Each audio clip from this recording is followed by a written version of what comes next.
Ministrom rastú platy o stovky eur kvôli paušálnym výdavkom. Je to vhodné v čase konsolidácie? Tak je to asi na základe nejakého automatu. Samozrejme, že keď sa spýtate občanov Slovenskej republiky, že či si zaslúžia ministri, tak samozrejme, že kto ich povie, nie, samozrejme. Tak dobre, dám návrh, či to sa nám to bude páčiť. Všetci ministri to budú robiť zadarmo, budeme chodiť na svojich súkromných autách, budeme si všetko platiť. Takto to má byť? Pán minister, ale...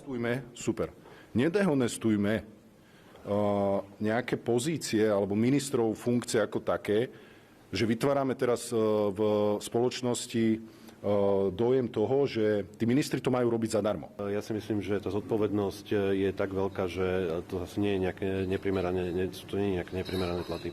Priznám sa, že ani neviem, že toto sa deje. Ste povedali 300 či 400? 300 eur ministrom a 400 eur premiérovi.